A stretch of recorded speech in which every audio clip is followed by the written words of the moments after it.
Irmãos, boa noite. Nem todos estão passando uma boa noite? Boa noite. Para quem não está passando uma boa noite, eu desejo uma boa noite.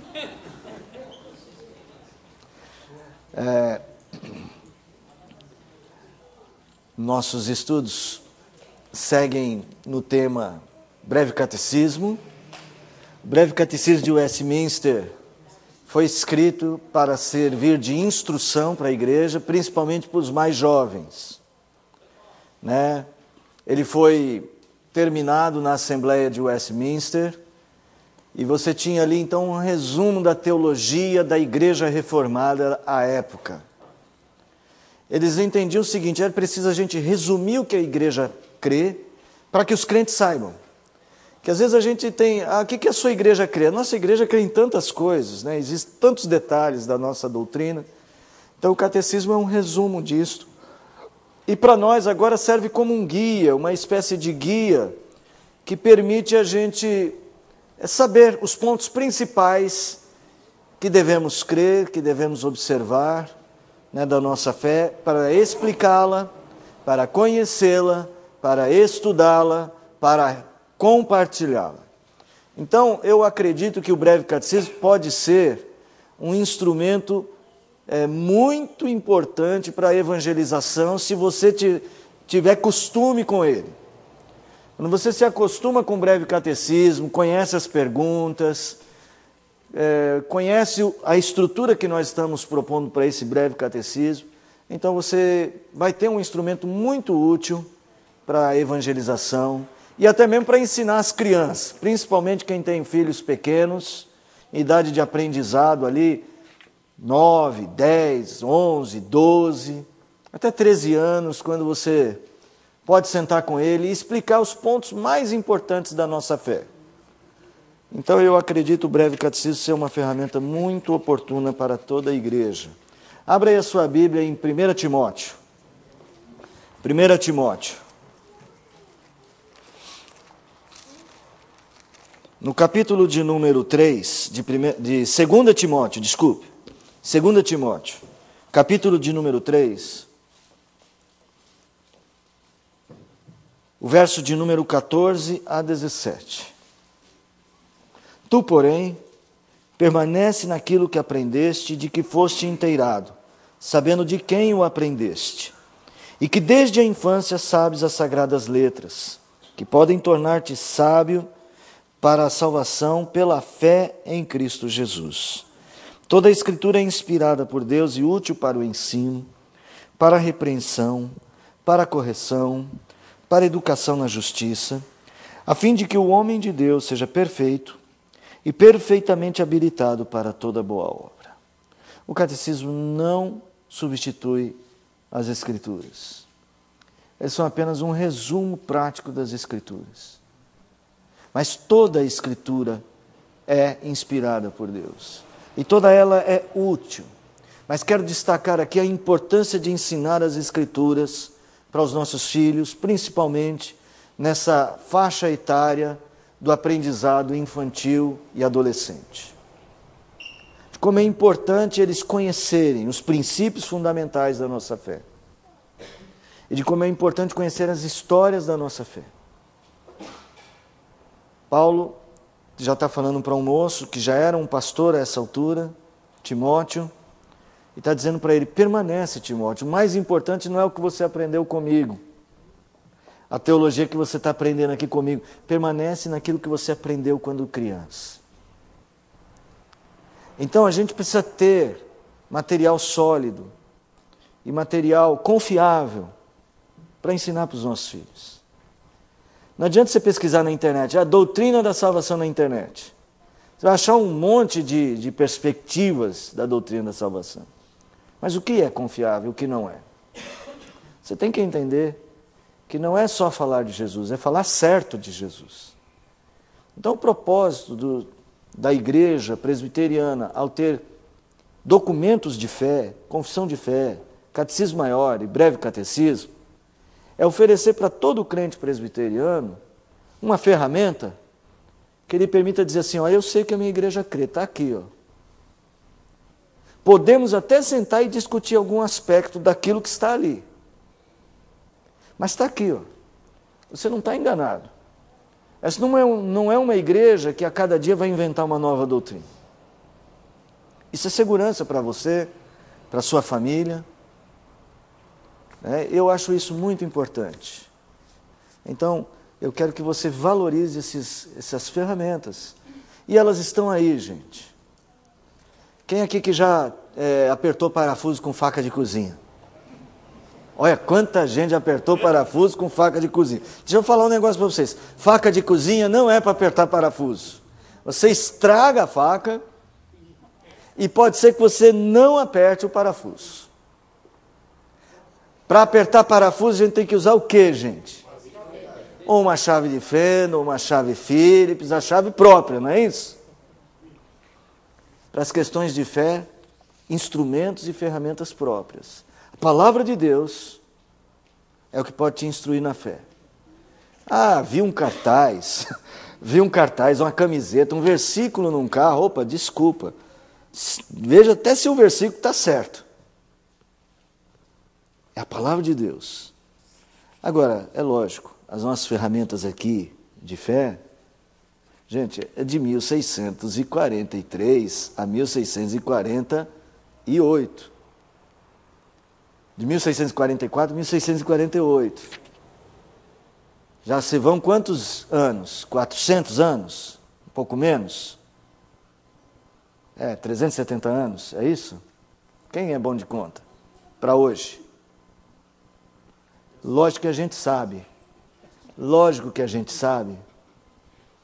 que isso aqui já foi testado. Mas está em aberto. Na doutrina reformada, os catecismos, a confissão de fé, não são doutrinas fechadas. Você pode fazer uma leitura aqui e encontrar um erro, e a gente pode mandar um documento para ser corrigido. Mas na sua maioria já está bastante testado. Fala, irmão Adão. Se o Pitágoras estivesse, né? Ele ia fazer o quadrado da hipotenusa. O quadrado da hipotenusa é igual à soma dos quadrados dos catetos. 366 anos. Não é? É isso. Nossa igreja quer ser uma igreja transparente doutrinariamente, deseja ser uma igreja fiel às Escrituras, tem buscado ao longo dos anos, e cada crente presbiteriano tem que ter esse compromisso. Nós não estamos aqui para seguir ventos de doutrina. Não é uma pessoa vem soprar uma teologia nova e a gente vai abraçar, não. E se o pastor da igreja abraçar uma teologia nova desse tipo que... o que eu vou falar? Esses tipos de coisas assim, espalhafatosa. Qualquer teologia nova que não for bíblica pode fazer uma denúncia contra o pastor. Vocês sabiam disso? Qualquer crente pode. É lógico que antes de fazer uma denúncia, a melhor coisa é a gente fazer o quê? Conversar. É isso, meus irmãos. Deus tem sido muito bom para com a Igreja Presbiteriana do Brasil nos seus 155 anos de história. Nós precisamos lembrar que somos uma igreja histórica, confessional e reformada, sempre reformando. Vamos ficar em pé, orar e louvar ao Senhor. Agradecemos ao Senhor, nosso Deus, a graça que nos dá de nos reunir em torno da Tua Palavra, em torno dos nossos símbolos de fé, em torno das coisas que dizem respeito à nossa união com Cristo, para aprender, para debater, para crescer e glorificar o Teu nome através da nossa vida. Amém. Te louvamos por estarmos aqui, porque este é um lugar bom para se estar. É um lugar onde podemos nos sentir perto do Senhor, perto daquilo que diz respeito às coisas celestiais. Porque uma vida tão corrida como a nossa, Senhor, tende a nos distrair. E queremos que o Senhor esteja presente em cada aspecto da nossa vida. Amém. É a nossa oração que o Senhor abençoe o nosso encontro esta noite, o nosso estudo, e receba os cânticos que iremos entoar, como um sacrifício de louvor, em honra ao Teu nome. Nós oramos no nome de Jesus. Amém.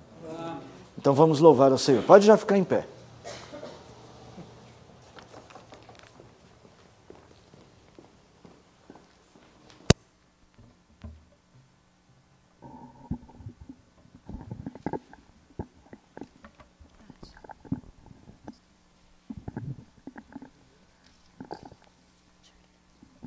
Boa noite, irmãos. Nós entoaremos 2 cânticos. O primeiro é agradecendo ao Senhor por tudo que Ele tem feito e por tudo que Ele é para nós. E o segundo é Te Louvarei, agradecendo também porque Ele nos deu muito mais do que merecemos. Amém?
te adorar. Tudo que há em mim, quero te ofertar.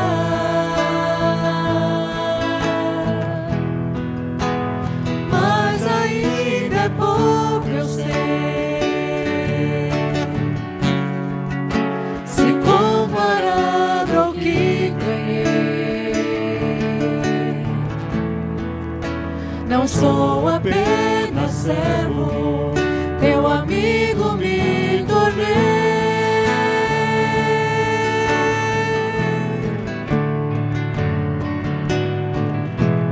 Te louvarei, não importam as circunstâncias, adorarei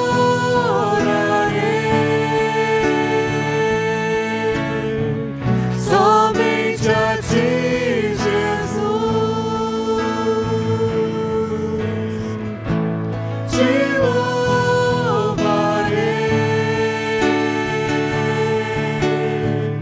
não importam as circunstâncias, adorarei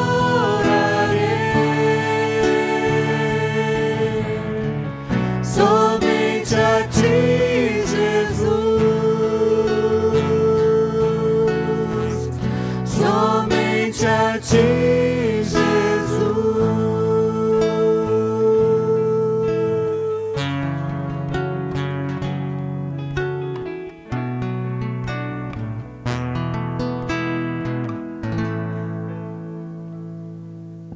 Amém. Podem se sentar.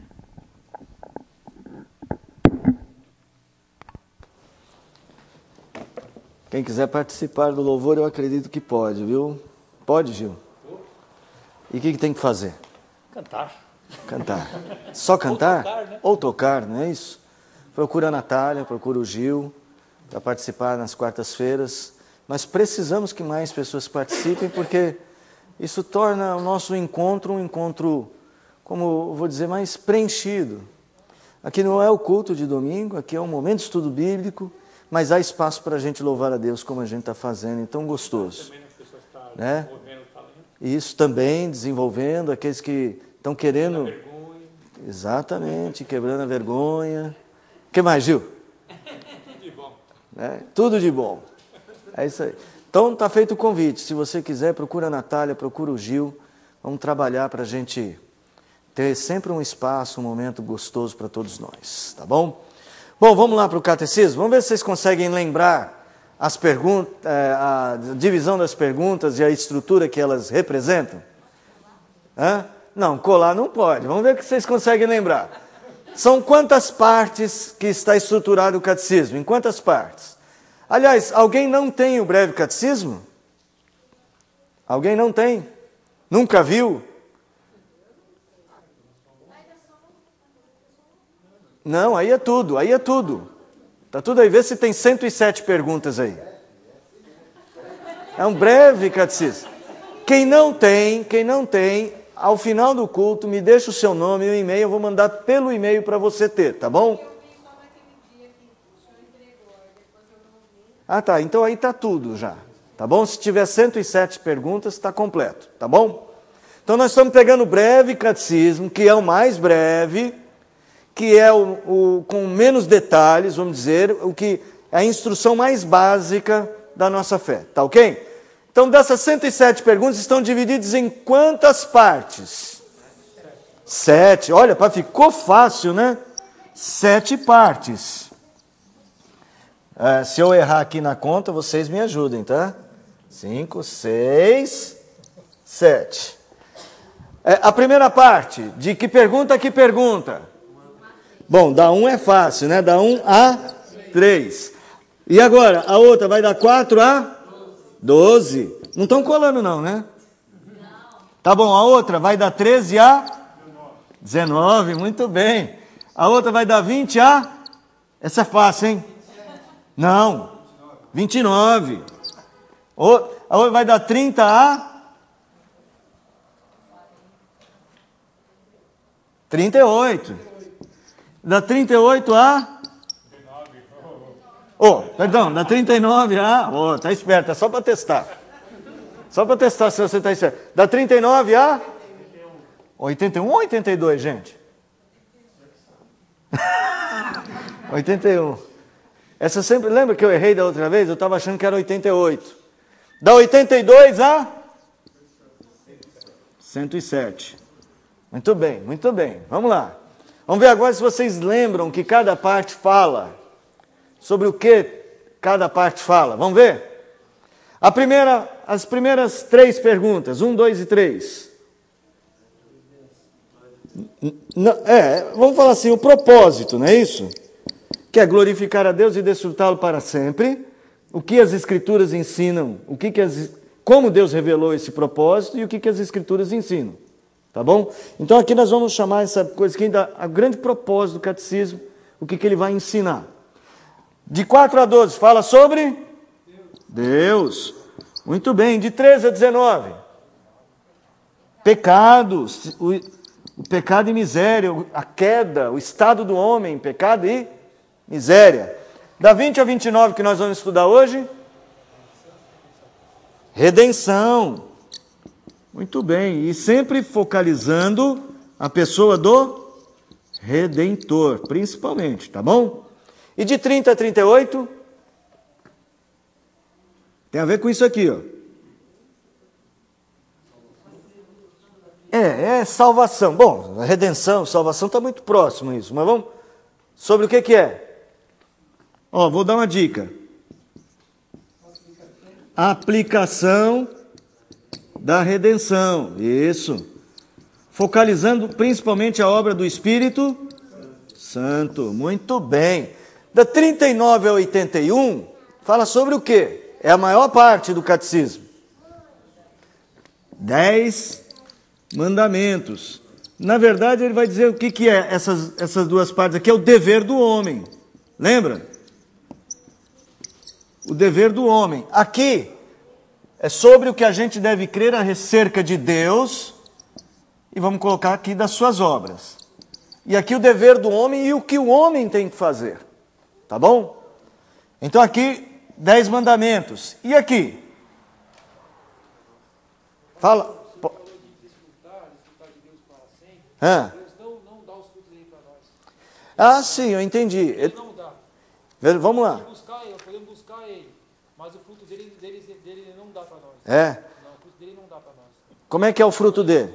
O que é o fruto dele que você está falando? Da glória dele. Da glória. A glória, ele não dá a sua glória para ninguém, não é isso? Não divide ela. Não divide a sua glória. Ele Não divide glória com ninguém. Não, ele não divide a glória dele com ninguém. Tá bom. Ele tem a glória e não divide ela com ninguém. Entendi. Nós podemos buscar ele, mas através do Filho dele que nós temos acesso a ele. Exatamente, que é esse aqui, ó, Esdras. Que é esse aqui, ó, o Redentor, tá bom? Desfrutar, nós não desfrutamos dele. Tá bom. Nós só buscamos ele. Que é esse Redentor aqui é que nos leva para ele, não é isso? Desfrutar, nós não desfrutamos, nós só buscamos ele. Tá certo. Vamos lá, última parte. Os 10 mandamentos. O que está faltando aqui, gente? Fé. Tem a ver com a fé. Tem a ver com os meios para a graça. Vamos dizer assim, os meios de graça. Tá? Vamos colocar aqui os meios de graça. Porque é o seguinte, eu consigo cumprir todos os mandamentos? Ué, se o meu dever é cumprir os mandamentos e eu não consigo, eu preciso fazer isso como um resultado da obra da graça, os meios para fazer isso, tá bom? Então assim, o nosso catecismo é dividido dessa forma. Você talvez encontre outras divisões, cada um pode fazer a sua própria divisão. Isso aqui não é uma regra, só pode ser dividido assim, mas é uma maneira da gente estudar o catecismo e tentar entendê-lo melhor, tá bom? Nas duas primeiras, a gente já viu o propósito. Alguém lê para mim aí a primeira pergunta. A pergunta de número 1. Qual é o fim principal do homem? Então já vai lá, responde. O fim principal do homem é glorificar a Deus e gozá-lo para sempre. Gozá-lo para sempre. Esse aqui é o grande objetivo da vida cristã. O grande objetivo da obra de Deus. Dar a você a possibilidade de sua vida glorificar a Deus e você então gozá-lo para sempre. Tá? É você viver para Deus, existir para Deus. E isso trazer a você o benefício da presença de Deus. A pergunta de número 2 vai falar, como é que eu faço isso? Como é que eu sei? Como é que eu aprendo isso? E a pergunta de número 2 vai dizer, você tem que aprender isso nas Escrituras. E a pergunta de número 3 vai dizer, o que as Escrituras ensinam? As Escrituras ensinam que eu tenho que crer acerca de Deus e qual é o meu dever para com Deus. Tá bom? Então a primeira parte é isso aí. Segunda parte, olha aqui, ó, o que eu tenho que crer acerca de Deus. Enfatizando aqui que Deus é puro. A segunda parte, então, a terceira parte, aliás, Deus é puro. E aqui, a terceira parte enfatiza o quê? Terceira parte, de 13 a 19. A impureza do homem. O homem é impuro. O homem é impuro. Se Deus é puro e o homem é impuro, como é que o homem será salvo? Como o homem pode glorificar a Deus, sendo ele impuro? Como o homem pode viver para Deus e tornar isso... Estou evitando aquela palavra, tá? Estou evitando aquela palavra. Gozá-lo para sempre. Como? Através de uma obra de redenção, gente. O catecismo é muito lógico. Ele vai falar assim, bom, não dá para o homem impuro aproveitar de Deus, porque o estado do homem impuro é um estado de pecado e de miséria. Isso aqui que é o estado que a gente chama de queda. O homem não consegue ir para Deus. Deus tem que buscar o homem. Então você já vai notar, e agora aqui vem uma palavra muito importante para a nossa fé, e que está embutida em todo o catecismo, que é a palavra graça. Alguém lê para mim aí a pergunta de número 20. Pergunta e resposta. Deixou Deus todo o gênero humano perecer no estado de pecado e miséria? Tendo Deus, unicamente pela sua boa vontade, desde toda a eternidade, escolhido alguns para a vida eterna, entrou com eles em um pacto de graça, para os livrar do estado de pecado e miséria, e os levar a um estado de salvação, por meio de um Redentor. Olha, gente, então agora, ele não terminou aqui com o estado de pecado e miséria? A pergunta é, deixou Deus a gente assim? A resposta é, não. Ele fez com este homem, lembra quando eu disse aqui, pacto de obras? Agora nós vamos falar de pacto da graça. A doutrina reformada, ou a nossa doutrina presbiteriana, ela é totalmente ligada a essa, como é que eu vou dizer, essa obra da graça. Ela está estruturada em torno desta salvação pela graça. Se alguém perguntar assim, o que distingue o pensamento de fé da Igreja Presbiteriana do Brasil e de outras denominações ou de outras religiões? Se você tiver que encontrar uma única resposta, você fala assim, o que distingue é que na Igreja Presbiteriana do Brasil, nas igrejas reformadas, a gente enfatiza que a salvação é pela graça. Favor e merecido. Por exemplo, vamos pensar em outras religiões. Como é que é a salvação no modelo espírita? Em resumo.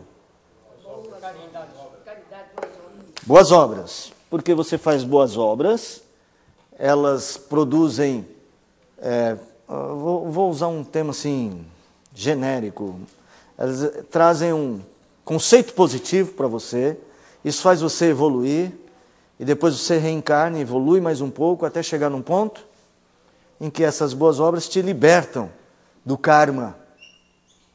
Tá bom? Tem que ter calma. Porque é um bom tempo que leva. Eu não devia ter feito a brincadeira, né? Vai, outra. Como é que é no budismo? Através da meditação, a repetição das frases da meditação, Sim. evolui espiritualmente. Também evolui espiritualmente. Também evolui espiritualmente. Você também cobre um karma, principalmente a doutrina kármica budista é bem complexa. E o negócio interessante é que, na verdade, você se liberta de você mesmo, né? E você se encontra com o universo purificado. Mas quem faz isso é você. Através da repetição de um mantra. Dos mantras e de outras coisas. Me fala, o que mais? Vamos pensar numa outra religião que vocês conheçam aí. Vocês não conhecem nenhuma outra? No meio evangélico também tem os... Calma. Meio evangélico já. Meio evangélico não é outra religião, é cristianismo. E pode incluir os Mormons. É meio cristianismo. Como é que é a salvação no processo mormon, você sabe? Olha, eu vou lhe dizer, eu conversei tanto com um cidadão, lá que era ministro, lá, vou dizer, diabo lá. Mas aquele lá, eu vou dizer, mas eu fiquei muito nervosa, eu não sei de nada. Uma das coisas que, por exemplo, o Mormon publica em parte, a salvação é pelo conhecimento. Conhecimento pessoal. É gnóstico. É uma base gnóstica. É conhecendo o livro que você cresce. Você tem outro tipo de salvação também, que você pode salvar seus parentes que já morreram, né? É isso. Eu ouvi falar que eles têm a maior árvore genealógica que existe, então com eles... Sim, você pode salvar um parente seu. O parente seu morreu em 1700 e não sei o que, e era um pirata. Não jogador de futebol que faz assim, sim. Era um pirata mesmo, de espada, tal, caô. Eu queria um jogador de futebol que fala que é pirata. Que para mim ele é pirata, do Paraguai. Não devia ter falado isso, é preconceito. É só pirata da perna de pau. Você pode salvar esse parente. É só provar que ele é seu parente, você pode batizá-lo. Pode, depois de morto. Depois de morto você pode batizá-lo. Então, esse é um tipo de salvação que tem a ver com o quê? Com o que eu faço. Dentro do cristianismo, alguém já começou aqui a falar. Vamos ver, existe um modelo de salvação, a gente chama pelagiano. Já ouviram falar de Pelágio? Pelágio é... A base da doutrina católica é pelagiana. Ou semi-pelagiana ou pelagiana? Sim. Às vezes pelagiana, né? Vai lá. O que o Pelágio entendia? Que a salvação era pelas obras. Então, por exemplo, se você morre e você não fez coisa boa, você vai para se você é um cristão batizado, vai para o purgatório. Também. E alguém faz algo por você. Existem igrejas evangélicas também que creem que a salvação não pode ser pela graça só. Ela inclui obras em algum aspecto. As obras reforçam, digamos, a chance da salvação. Então, assim, você quer dizer, olha, eu quero dizer o que o presbiteriano crê, que diz assim, que distingue ele de um bom número de outras doutrinas. A doutrina da graça. Salvação somente pela graça. Pela graça sois salvos, mediante a fé. Isto não vem de vós. É um dom presente de Deus. Tudo bem. O jogral. Jogral, né? Domingo vamos ter jogral, né? Tá certo? Então, assim, esse é um ponto importante para o nosso catecismo. Lê de novo a pergunta de número 20. Pergunta 20. Deixou Deus todo o gênero humano perecer no estado de pecado e miséria? Resposta. Tendo Deus, unicamente pela sua boa vontade, desde toda a eternidade, escolhido alguns para a vida eterna, entrou com eles em um pacto de graça, para os livrar do estado de pecado e miséria e trazer a um estado de salvação por meio de um Redentor. A obra da graça tem como principal personagem, vamos dizer assim, o Redentor. Aí então você vai ter toda essa parte aqui discutindo como a redenção se opera através do Redentor. Eu não preciso dizer para vocês que o Redentor é Cristo, né? Não preciso dizer, né? Tá. Uma outra aí, pergunta de número 21, vai mostrar um outro aspecto distintivo da nossa fé. Pergunta 21, outra pessoa. Quem é o Redentor dos eleitos de Deus? Resposta. O único Redentor dos eleitos de Deus é o Senhor Jesus Cristo, que, sendo o eterno Filho de Deus, se fez homem e assim continua a ser Deus e homem em duas naturezas distintas e uma só pessoa para sempre. Eu quero que você abra aí em Romanos capítulo 9 também. Romanos capítulo de número 9. E lê-se para nós o verso de número 11. Uma pessoa lê o verso 11.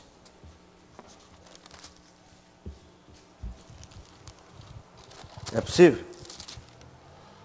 E ainda não eram os gêmeos nascidos, nem tinham praticado o bem ou o mal, para que o propósito de Deus, quanto à eleição, prevalecesse, não por obras, mas por aquele que chama.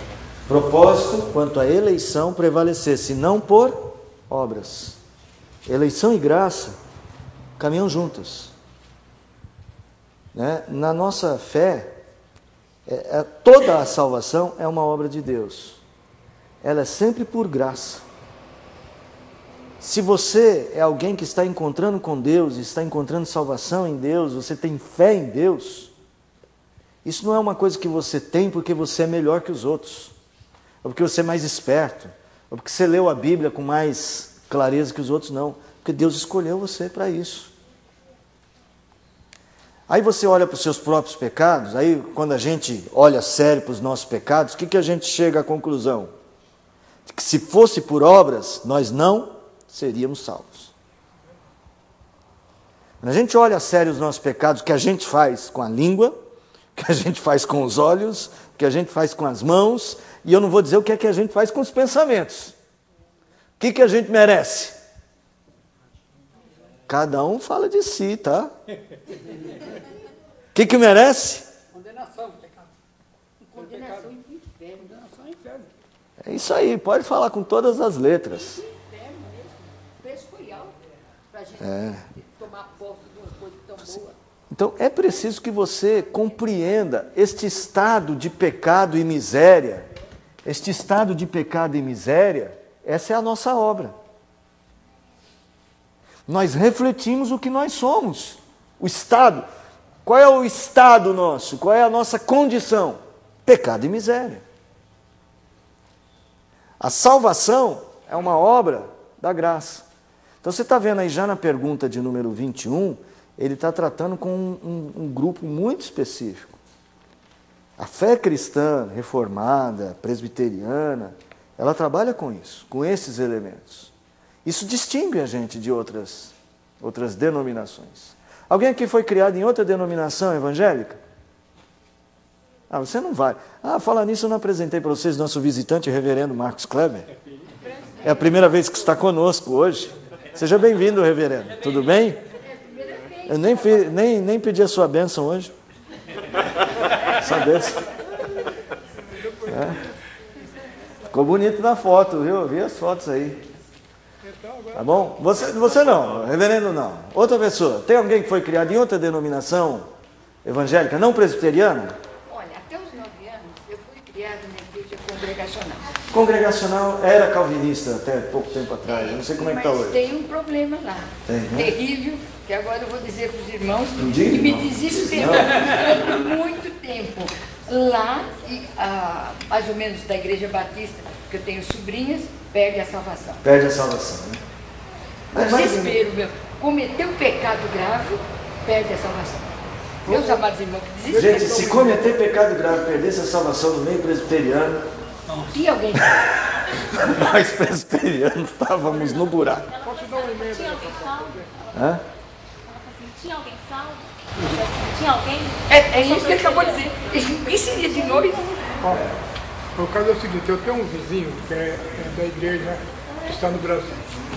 Só que é o seguinte, quando ele saiu para a igreja, aí ele disse, se você não vai não, eu digo não, eu vou para a escola dominical. Sabe o que ele disse para mim? Vai fazer o que? Ele disse, para estudar a Bíblia. Você entendeu? Sabe o que ele disse? Nossa igreja não estuda a Bíblia.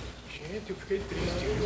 Sabe porque eles pensam de outra forma. Esse é o negócio de dizer que alguém vai ler um trecho bíblico, o Espírito Santo, o que atuar aquela hora, é ali que eles vão prestar atenção. Quer dizer, é errar e não conhecendo o quê? As Escrituras.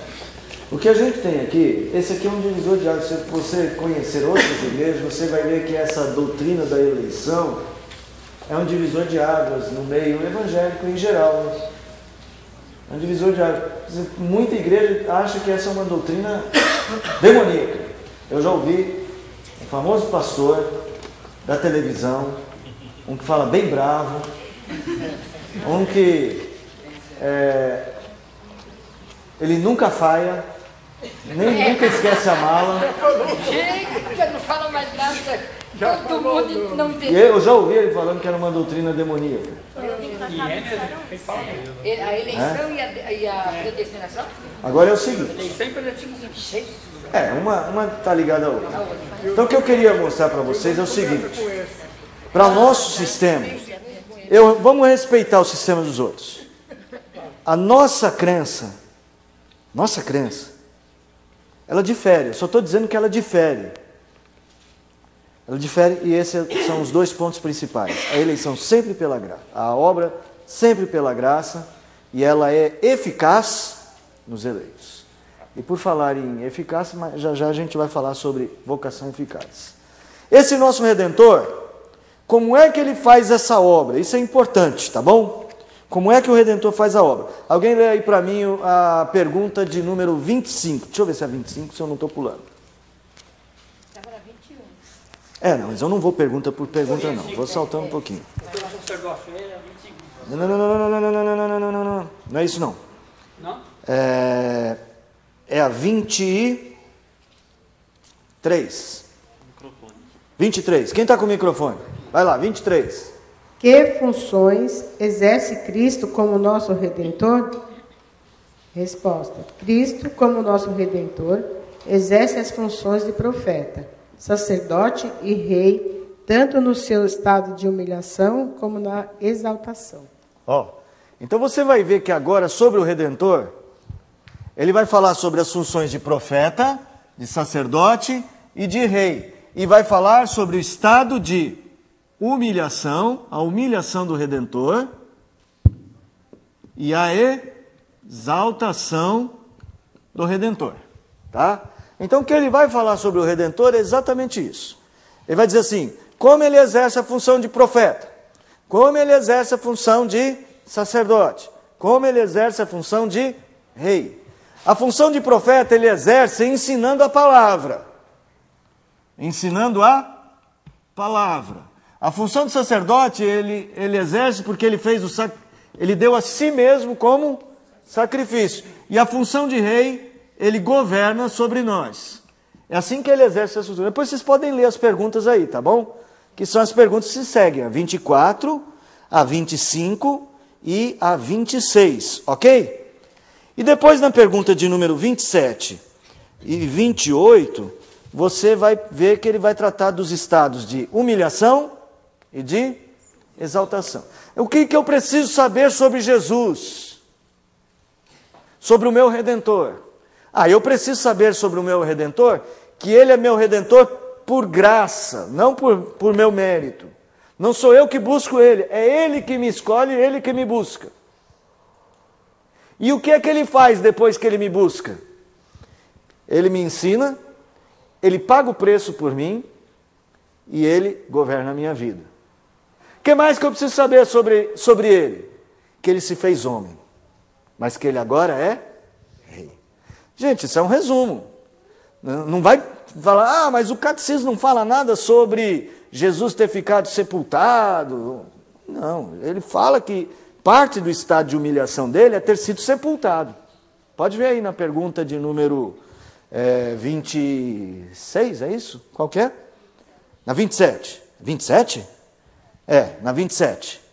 Vai falar lá que é parte do estado de humilhação ele ter sido sepultado, mas não dá detalhes.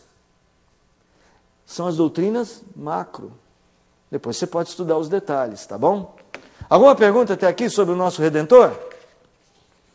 Alguma pergunta? Aí nós temos a famosa pergunta 29. A pergunta 29 é um mistério para mim. Não é um mistério. É que a pergunta 29 podia muito bem estar nesse aqui, ó. Podia muito bem estar na outra parte. Eu, na verdade, penso a pergunta 29 como uma pergunta de transição. Eu acredito que o catecismo trabalha com as perguntas sempre de transição. Termina com um assunto e faz uma ligação na outra. Alguém leu a 29 aí? Outra pessoa. Como nós tornamos participantes da redenção adquirida por Cristo? Como é que você leu aí, Zé? Como nos tornamos participantes da redenção adquirida por Cristo? Aí, ó, você vê por que eu digo que é transição? Ele está falando da redenção. Como é que nós nos tornamos participantes disso? Porque o que acontece, gente, é que é o seguinte: onde é que Jesus fez tudo isso aqui? Quando foi que ele fez? Quando estava na terra, há mais de 2000 anos atrás. Como é que eu participo de tudo isso? Como é que isso se torna uma coisa em mim? É só eu saber a história? Se eu tiver conhecimento da história, quer dizer que então tá tudo, é só isso que eu preciso saber? Não. Isso é uma coisa espiritual. Essa obra da redenção tem que ser aplicada ao meu coração. E não é uma coisa que eu faço porque eu leio a história, eu leio a Bíblia, eu aprendi. Deus precisa fazer uma obra na minha vida. A gente chama então essa obra de aplicação da redenção. A redenção foi feita lá na cruz. Foi Deus, o Pai, e Deus, o Filho, se acertaram. O Filho falou: Pai, esse monte de gente aqui, os escolhidos aqui, ó, estão tudo em dívida contigo. O Senhor vai mandar eles para o inferno, mas eu morri por eles, era aqui o meu sangue. O Senhor perdoa? E o Pai fala: sim, eu perdoo. Mas isso só entre eles dois. E nós? Qual é a nossa participação? O que eu tenho que fazer? O que eu tenho que fazer? Tenho que quê? O quê? Crer. Pela fé.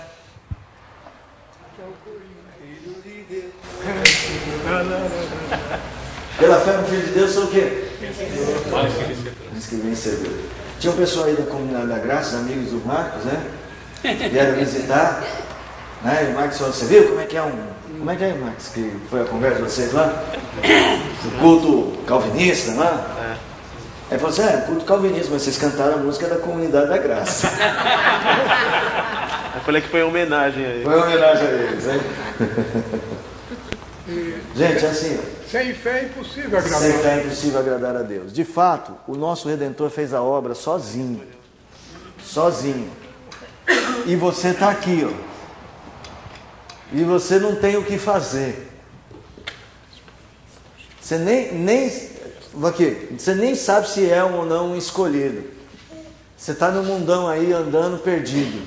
Está morto, né? Está morto nos seus delitos e pecados. Você não tem nada a ver com essa história. Mas como a obra é pela graça, né? Você não é escolhido porque você é bom. Você continua sendo um pecador desgraçado. Mas Ele muda esse estado e te dá graça. Você deixa de ser desgraçado. Mas até então, essa obra só aconteceu na cruz. Ela é aplicada a você pelo Espírito Santo. Então a pergunta 29 é uma pergunta que fala: como é que a gente participa? A pergunta 30 diz o quê? Como se aplica? Como que se aplica? Não, como que a gente se... a 29 diz: como nos tornamos participantes. E a 30, como a 30. Quem lê a 30 aí? Como nos aplica o Espírito a redenção adquirida por Cristo? O Espírito aplica-nos a redenção adquirida por Cristo, operando em nós a fé unindo-nos a Cristo por meio dela em nossa vocação eficaz. Primeira coisa que o Espírito faz, né? Olha aqui, presta atenção, o Espírito aplica-nos a redenção adquirida, operando em nós. Então, aqui nós descobrimos que o Espírito Santo vai colocar em nós fé, operando em nós a fé. Depois que ele opera a fé em nós, aí ele dá um grito: vem! É a vocação eficaz. Vocação eficaz. Eficaz é com Z, né, gente?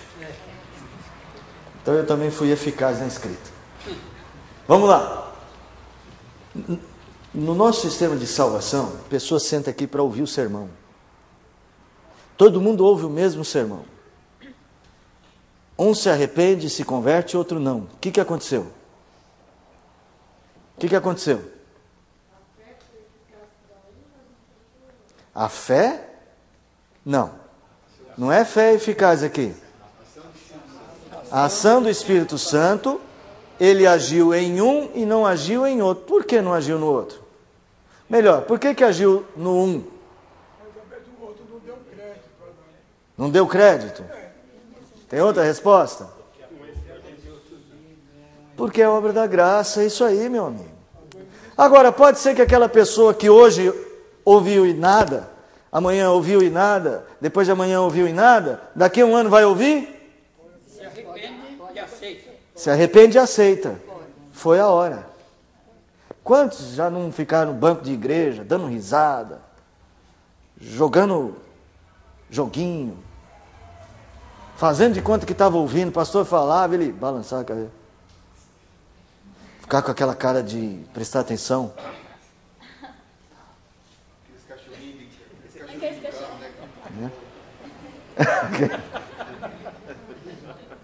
Né?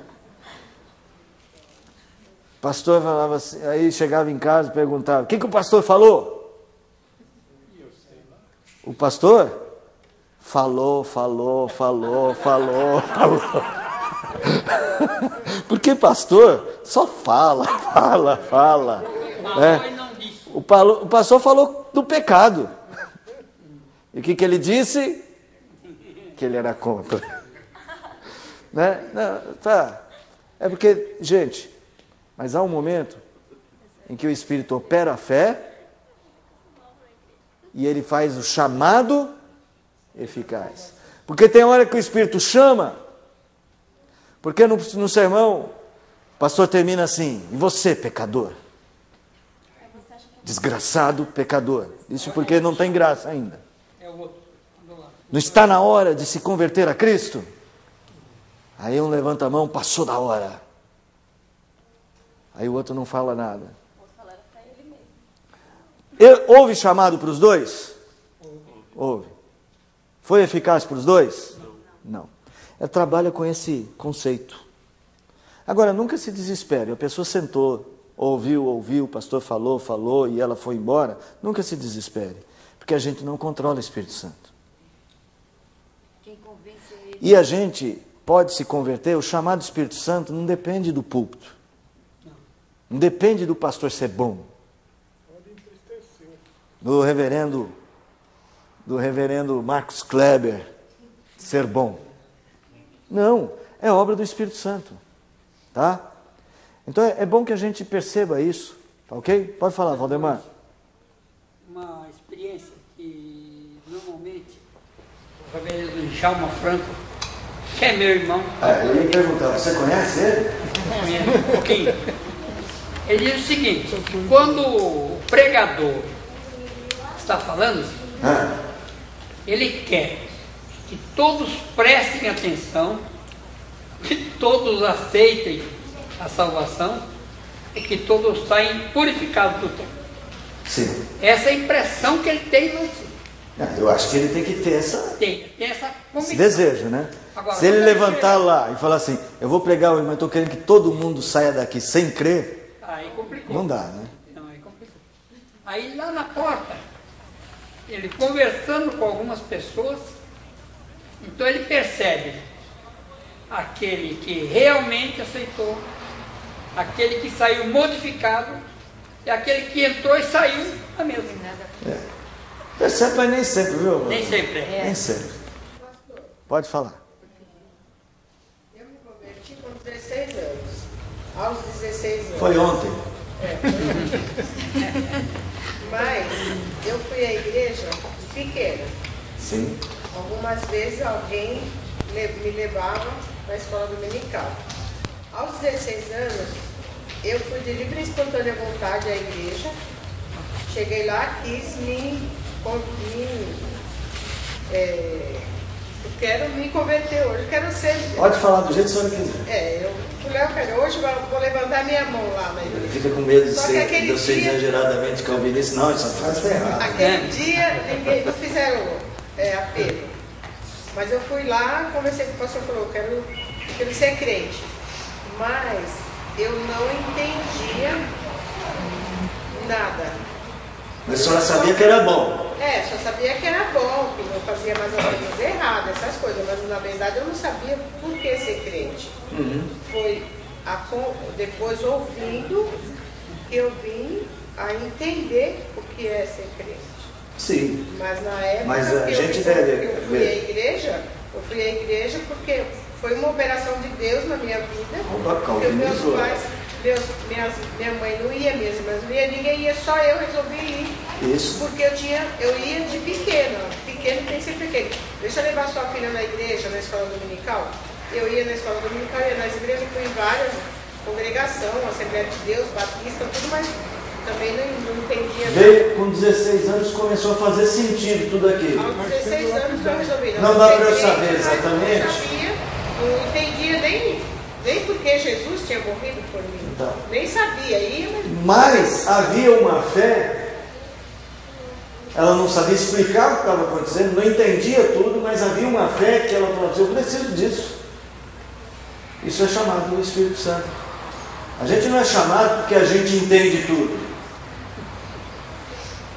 Senão seria por obra, a obra do entendimento. É por graça sempre. Tá? Alguém daí, pergunta 31, o que é vocação eficaz? O que é vocação eficaz? O que é vocação eficaz?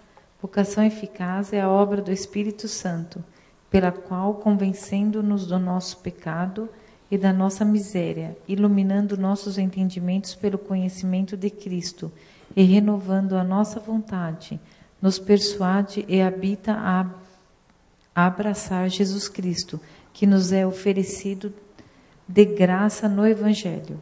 Então você vai ver que o Espírito Santo trabalha a sua vontade. Olha o exemplo que ela deu. Ela nem sabia direito, mas estava com vontade. Eu quero ser crente. Não é exatamente o que o texto está dizendo, que o catecismo está dizendo. O Espírito Santo habilita a nossa vontade. A gente começa, ele muda a nossa vontade, o nosso interesse. Fala, Estras. Ela foi de renovar, mas tem a 99. A 99, tem a 99. O que diz a 99? 99 ovelhas. Ah, 99. Era 100 ovelhas, tem a 99. Pensei que era pergunta. Era 100 ovelhas, tem a 99. A 99 se perdeu e o pastor foi buscar a 99. Foi buscar a 99. Se preocupou com ela e ela estava machucada. O pastor foi e cuidou dela até a 99. Não é porque ela está sozinha, doente, que nós vamos deixar ela. Ou fazer como se fosse outra coisa, trocar ela. Entendeu? Entendi. Mas não pode deixar até a 99. Não podemos abandonar a velha. Não podemos, a 99, até a 99. O pastor vai e pega ela e traz de volta.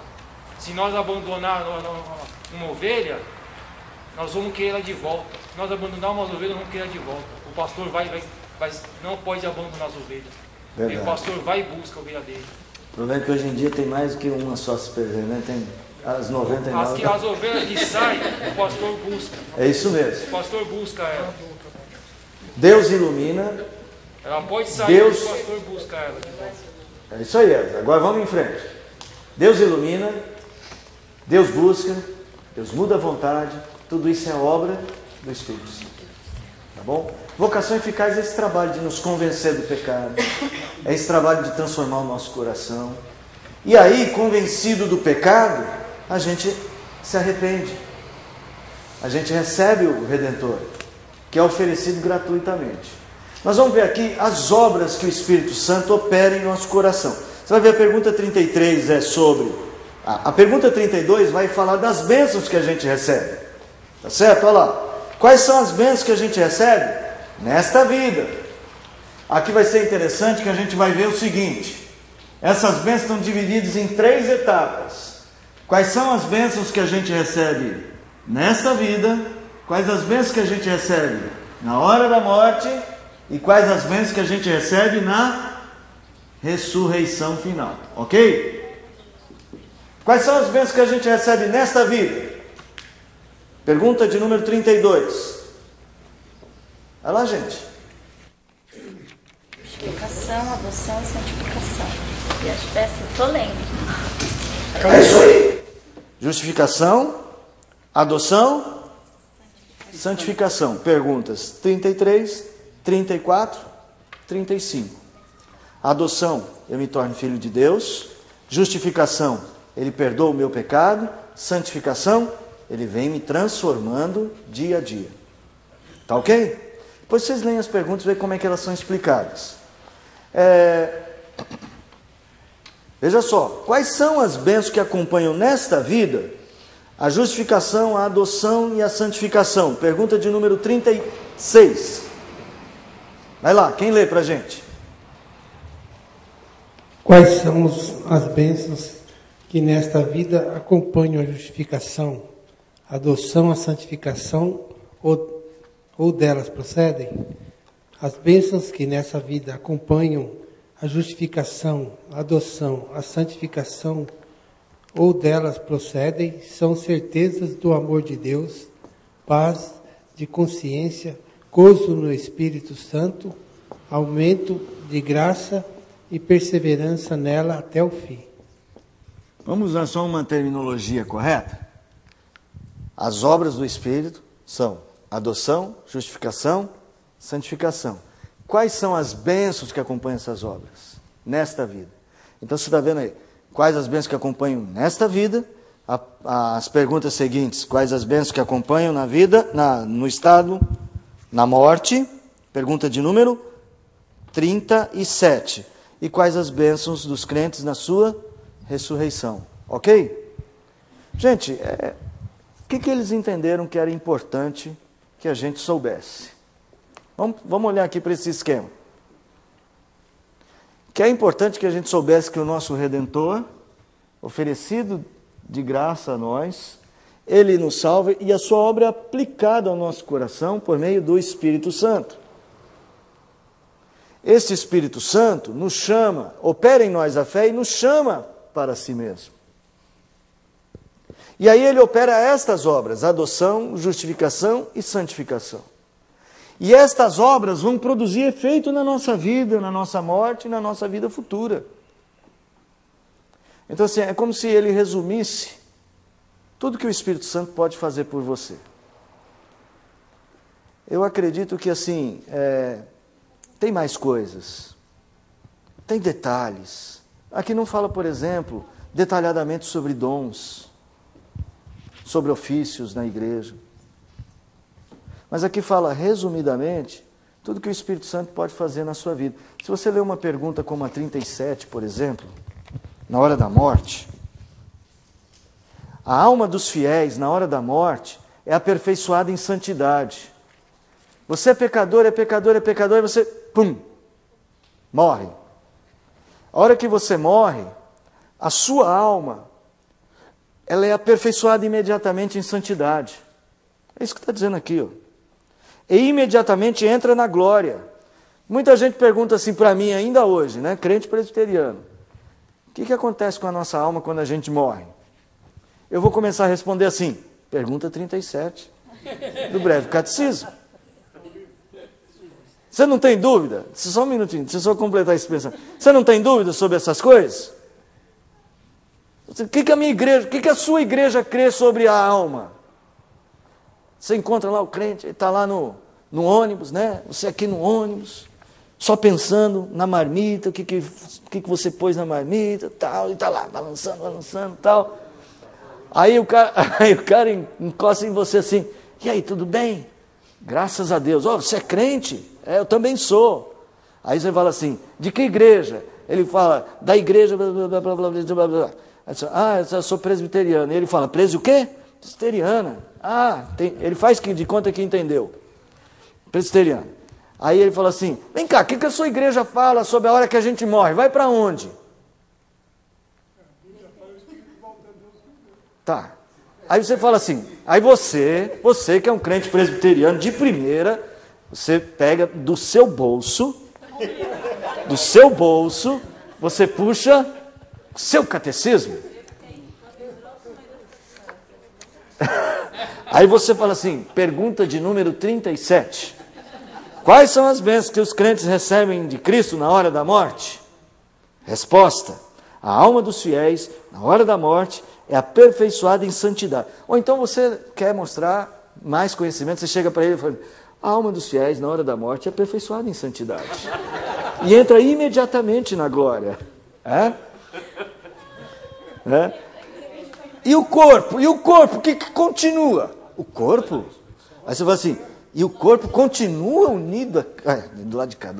E o corpo continua unido a Cristo, esperando o dia da ressurreição. Pergunta de número 37 do breve catecismo. Então é isso aí. Isso aqui é uma ferramenta para a gente, de vez em quando, ler e reler e aprender. E quando você encontrar alguém no ônibus que te pergunte, você tira do bolso. É por isso que tem esse tamaninho. No celular, baixa no celular. Alguém baixou no celular outro dia aqui, foi você, Natália? Olha lá, Natália chega e fala assim, peraí. Ela conversa com a pessoa assim, a alma dos crentes na hora da morte.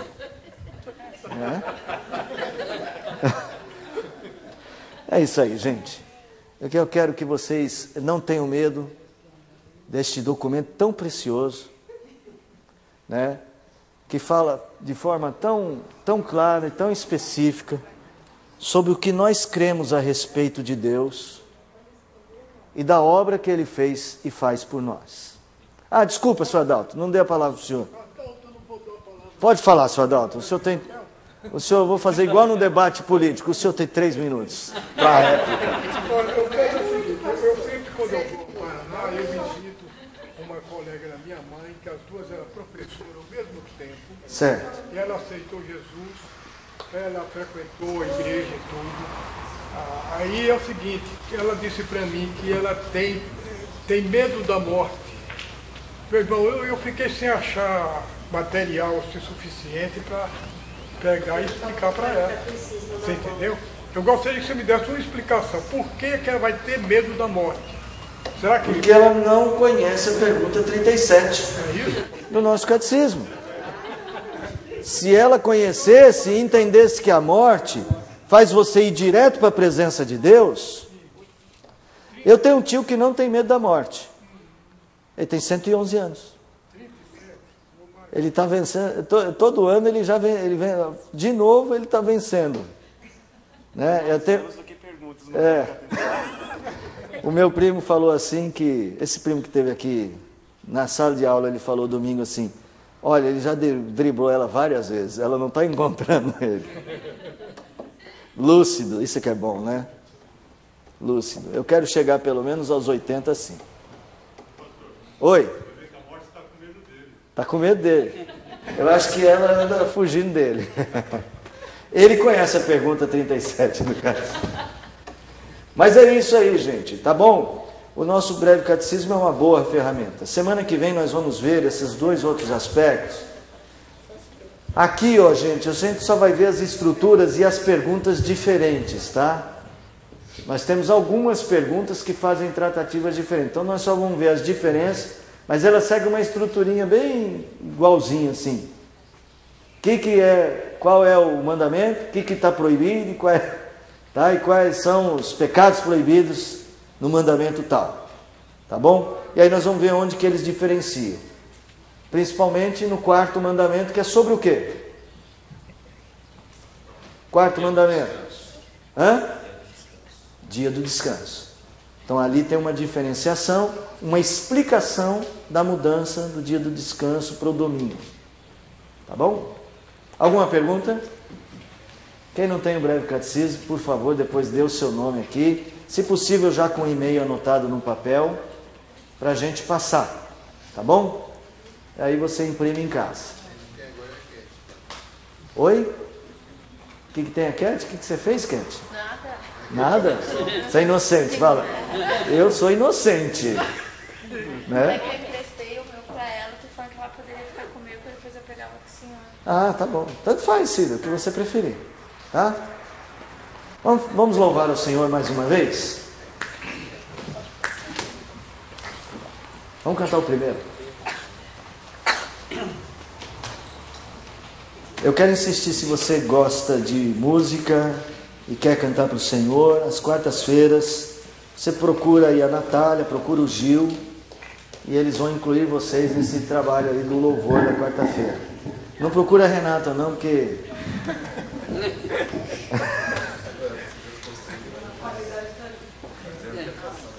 Tem que vir mais cedo para ensaiar, né? Tem que vir mais cedo para ensaiar, isso eu acho que tem que vir.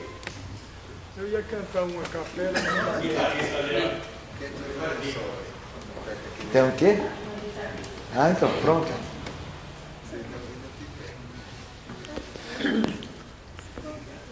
Sol. Viola.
Bendito seja o Senhor, nosso Deus, tudo agradecemos a Ti. Amém.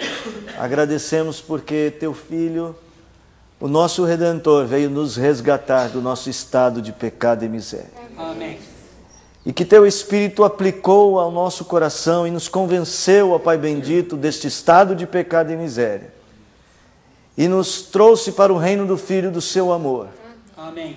Ele aplicou a obra ao nosso coração ao nos adotar, ao justificar objetivamente a nossa vida do pecado, Senhor, e agora dia após dia vir nos santificando, Senhor. Amém. Te agradecemos todas as obras decorrentes disto que o Senhor nos dá, Amém. que acontecem dia a dia conosco como um aperfeiçoamento da nossa fé. Amém. Te agradecemos porque um dia estaremos contigo, um dia haveremos de gozar perfeitamente essa nossa unidade, a nossa união com o Senhor. Amém.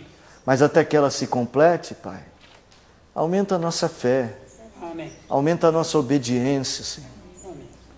Dá-nos, Senhor, uma perspectiva clara da Tua vontade, para que façamos a Tua vontade e não a nossa, para que a Tua vontade prevaleça na igreja e não a dos homens. Amém. E assim o Senhor conduza a igreja, e em particular a Igreja Presbiteriana do Brasil, Amém. a nossa igreja aqui, na direção certa para fazer a Tua obra. Amém. Clamamos e tudo agradecemos no nome de Jesus. Amém. Amém. Podem assentar por um instante?